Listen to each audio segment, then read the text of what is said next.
Nəqliyyat, Rabitə və Yüksək Texnologiyalar Nazirliyində kadr dəyişikliyi olub. Məlumata görə, Nəqliyyat, Rabitə və Yüksək Texnologiyalar Naziri Müşaviri Müşfiq Əmirov yeni vəzifəyə təyin edilib. O, qurumun ictimaiyyətlə əlaqələr sektorunun müdiri təyin edilib. Mənim fikrimcə, Azərbaycanda normal müxalifət yoxdur. Hansısa müxalifət partiyası seçkidə iştirak etsə də, etməsə də biz seçkiyə gedəcəyik. Artıq fevralın 9-una seçki təyin olunub və mən inanıram ki, biznesmenlər, iş adamları, vəzifədə olan adamlar bu dəfə də parlamentdə təmsil olunmayacaq. Bunu açıqlamasında Yap Siyasəti Şurasının üzvü keçmiş deputat Musa Musayev deyib. O bildirib ki, bu haqda neçə vaxtdır çıxış edir. Şəxsən məni 2015-ci ildə seçilən parlamenti qane etmirdi. Bu parlamentdə onların 90%-i Yeni Azərbaycan Partiyasına, prezidentə, ulu öndərə aid olmayan təsadüfi adamlar idi. Bu özünü hələ əvvəllərdən sübut etmişdi. Çünki xaricdə və daxildə olan bəzi qüvvələr prezidentlə, dövlətimizlə bağlı, prezident ailəsi, ulu öndərlə bağlı təhqiramiz, insanlığa yaraşmayan çıxışlar edənlərə parlamentdə olan millət vəkilləri tərəfindən cavab verilmirdi.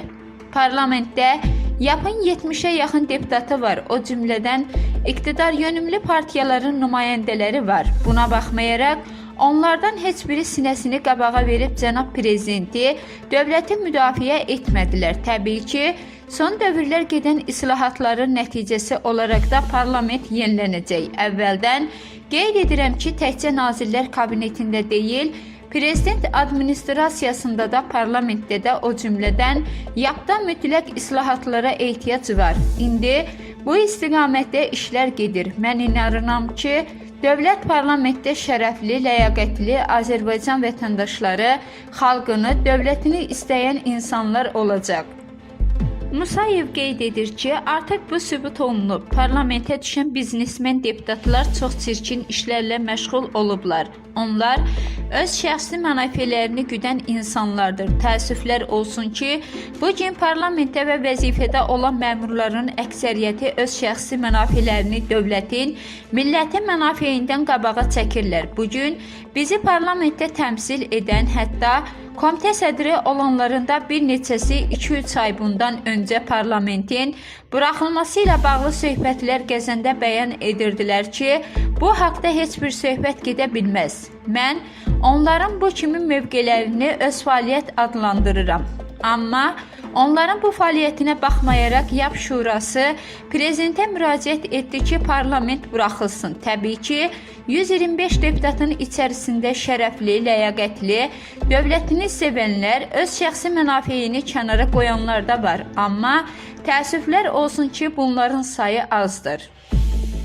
Ermənistanın 3-cü prezidenti Serj Sarkisyan barəsində irəli sürülmüş ittihamdan baş prokurorluğa şikayət edilib. Bu barədə sabiq prezidentin vəkili Arman Makinyan məlumat verib. Vəkilin sözlərinə görə istintaq orqanlarının qərarı qanunsuzdur. Çünki müstəqillər eks-prezidentin toxunulmazlığını nəzərə almalı idi. Müdafiə tərəfi 1 milyon dollardan çox məbləğdə pul oğurlanması ilə əlaqəli cinayət işinin tamamilə ləğv edilməsini, həmçinin polifaktik tədbirin görülməsini tələb edir. Dekabrın 4-də Ermənistanın keçmiş prezidenti Serj Sarkisyana itham irəli sürülüb. O, 2013-cü il yanvarın 25-dən 7-yədək bir qrup məmurdan 1 milyon dollardan çox maddi vəsait mənimsəməkdə itham olunur. İttihamın elan olunmasından sonra Sarkisyanın ölkədən çıxışına qadağanın tətbiq edilməsi gözlənildi və qadağanın tətbiq edilməsi haqqında profilaktik tədbirlərin görüldüyü bildirilib. İstirahət günlərində gözlənilən hava proqnozu açıqlanıb. Ekologiya və Təbii Sərvətlər Nazirliyinin Milli Hidrometeorologiya Departamentindən verilən məlumata görə Böyük və Kiçik Qafqazda hava şəraitinin əsasən yağmursuz olacağı, lakin dekabrın 8-də axşam bəzi yerlərdə yağıntı olacağı, qar yağacağı gözlənilir. Ayrı-ayrı yerlərdə duman olacaq. Havanın temperaturu gecə 0-3, gündüz 5-7 dərəcə isti olacaq.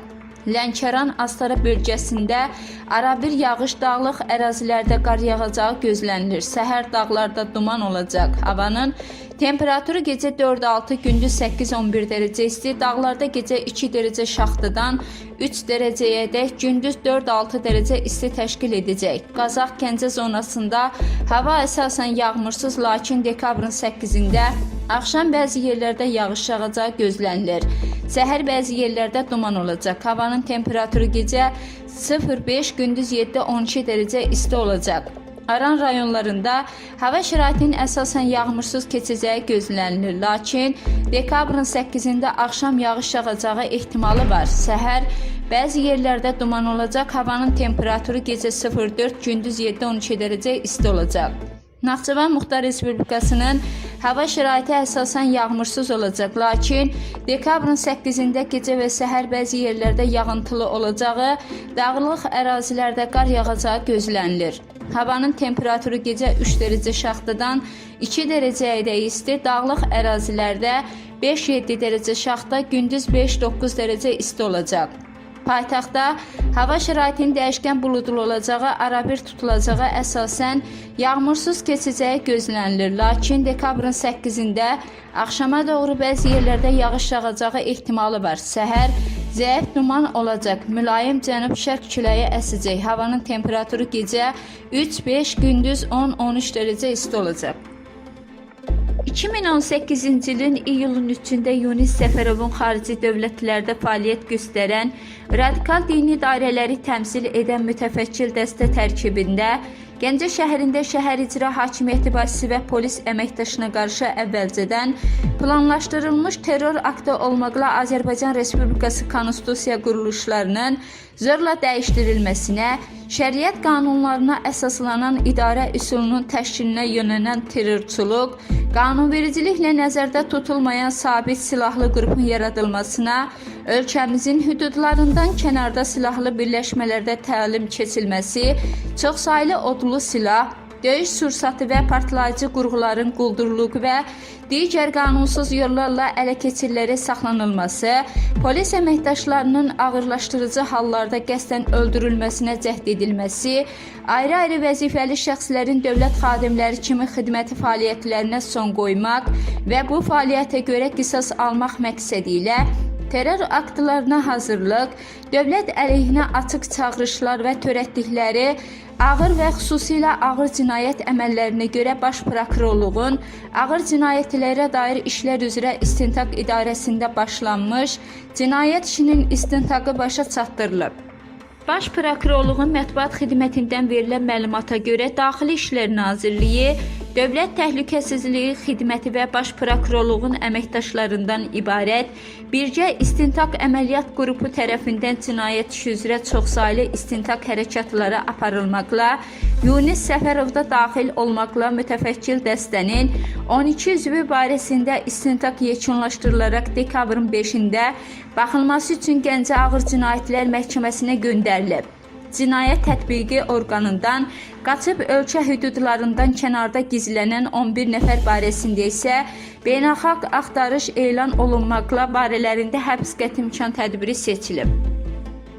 Azərbaycanda həyata keçirilən siyasətdə sosial yönümlülük qabarıq şəkildə özünü göstərir. Ölkənin iqtisadi inkişafının artması bunu gerçəkləşdirməyə ciddi imkanlar yaradır. Bunu Yeni Azərbaycan Partiyasının sədr müavini, icra katibi, baş nazir müavini Əli Əhmədov deyib. Onun sözlərinə görə hər bir Azərbaycan vətəndaşının həyatını yaxşılaşdırmaq üçün müxtəlif sosial layihələrin həyata keçirilməsi genişlənir. Misal olaraq, 2019-cu ildə ölkə əhalisinin çox hissəsinin həyat şəraitinin yaxşılaşdırılması üçün minimum əmək haqqları və pensiyaların 2 dəfəyə qədər artırılması, dövlət tərəfindən ayrı-ayrı kateqoriyalarına verilən güzəştlərin miqdarının çoxalması bu layihələrin ən əhəmiyyətlisidir. Eyni zamanda məcburi köçkünlərin həyat şəraitinin yaxşılaşdırılması üçün bir neçə illərdir uğurla həyata keçirilən siyasət davam edir. Sosial layihələr üçün ayrılan dövlət vəsaiti də artırılmaqdadır. İnanıram ki, yaxın illərdə prezidentin dəstəyi ilə məcburi köçkünlər yaşamaq üçün lazımi şəraiti olan evlərlə təmin ediləcək. Zəlzələ nəticəsində yaşadıkları evlər qəzalı vəziyyətə düşən insanlar bu qəbildən olan sosial layihələrlə əhatə olunub.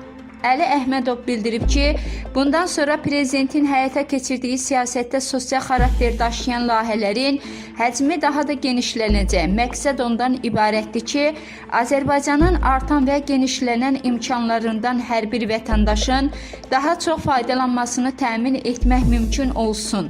Hər bir vətəndaş üçün daha layiqli həyat şəraiti yaradılsın. Prezident İlham Əliyev və 1-ci xanım Mehriban Əliyeva dekabrın 6-sında Şamaxıya səfər edib.